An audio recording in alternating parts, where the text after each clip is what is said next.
Hi everyone, I'm Rebecca Keppel. I'm here for Queen & Co. today, and I want to show you the awesome October shaped shaker kit, which is called Halloween Hoopla. It is a lot of fun. There are lots of fun Halloween and sort of fall designs, and I'm going to show you how to make one shaker card with two different shaped shakers. But let's take a look at the kit first.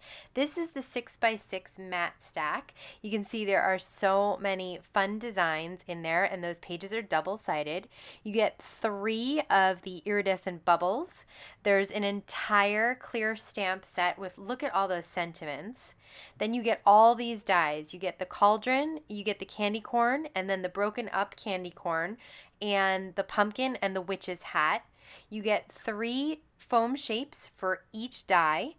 And you also get a ton of toppings for inside. There's spider webs, jack-o'-lanterns, little monster faces, eyeballs, pumpkins, and these are the candy corns, my personal favorite. You also get some stars in black and purple, and orange and clear. Forgot about all those stars, and some seed beads in a purple mix and an orange mix. All of this comes in the clear binder that you can put right inside your Envy binders. And I'll link to all those down below so you see what I mean. For this card, I'm going to combine 2 different shaped shaker dies to create a pumpkin that's wearing the witch's hat. So that little pumpkin stem cuts out separately, so I'm not going to include it, and I'm just going to put the hat on top instead. So I have 2 rectangles from the matte stack, and I'm going to layer those on top of each other as my card panel background. And the largest size is 4 1/4 by 5 1/2, so a typical standard card size. And now I'm going to line up my hat with the foam shaped pumpkin to see where I need to put everything so that I can still fit a sentiment down below. I don't want the hat hanging off the top, but so I want enough room at the top, but I also want enough room at the bottom to stamp my sentiment. So I'm going to peel off the backing of the pumpkin, and then I'm going to put some tape runner behind the little pumpkin pieces. You can see that it cuts out 3 pieces, so you could layer these in different colors of orange. I just chose 1 pattern paper from the matte stack.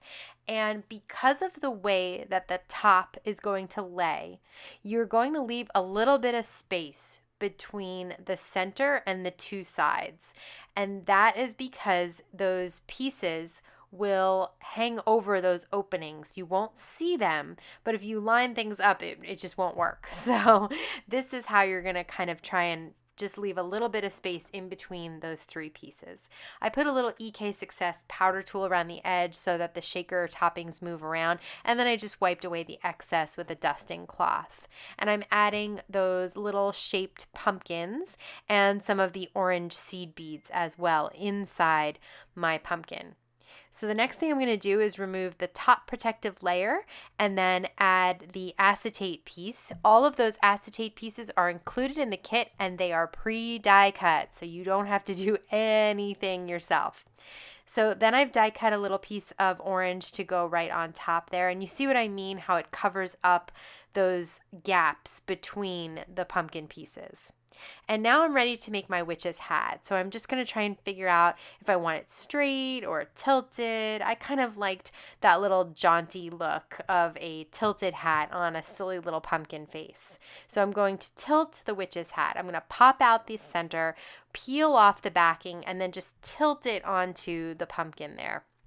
Put some EK Success powder tool on the inside and wipe away the excess with the dusting cloth. And this time I'm just going to use 1 topping. I'm going to use those black spider webs, but I forgot that I wanted the inside of the hat to be black too. So I'm just going to put some tape runner on that little triangle there and put it inside, and then reposition my little spider webs. Then I'm going to peel off that top protective layer of the foam shape, and I'm going to lay down that matching acetate piece. Again, those are all die cut for you. So the only die cutting you're doing is of the paper to go inside and on top of your shakers. And then when I lay that extra little piece on top, it looks like the hat is sitting on the pumpkin's head. So I'm going to use some Ranger Multimedia Matte to adhere some googly eyes, and I am trying out those tiny little disposable brushes. I don't like that they're disposable. Of course, it's not great for the environment, but I do like the little tiny brush to put just a touch of the adhesive down. Next, I'm going to use some of the EK Success powder tool on the remainder of that black pattern paper that I used for the witch's hat, and I'm going to stamp my sentiment with Simon Says Stamp clear embossing ink that will stay wet long enough for me to apply some Hero Arts white embossing powder on top and just tap away the excess there.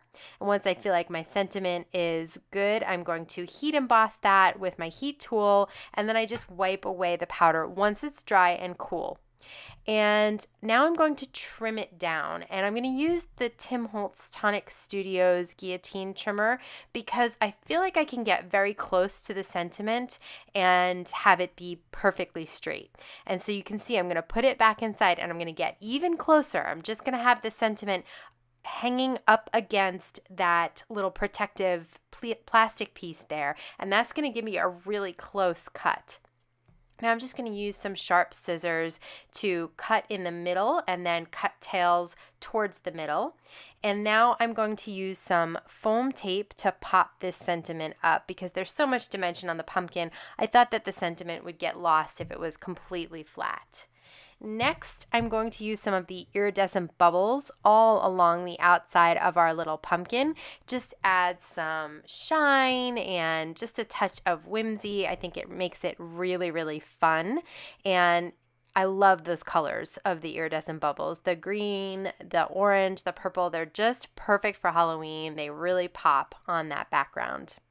Okay, now I'm going to take an 8.5 by 11 piece of cardstock, and this is Simon Says Stamp 120-pound cardstock. I like using heavyweight cardstock when I'm using shaker cards so that they hold up really well. I'm going to use some Thermoweb tape runner to adhere my panel down to my card base, and that is pretty much it, although you'll see in the photo that I did add a little nose and a little smile, which I just hand cut out of some black cardstock because I felt like his little face was getting lost without a little smile and a nose.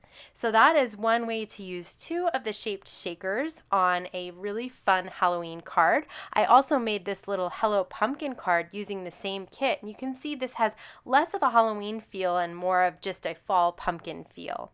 So this kit is very versatile. It's a lot of fun. I hope you'll check it out. I have all the products that I used linked down below to make it easy for you to find. I'm going to link here to some other videos that I have using Queen & Co. shakers, and I'm also hoping that you'll subscribe if you'd like to see more videos. So thank you so much for stopping by today. Have a wonderful day.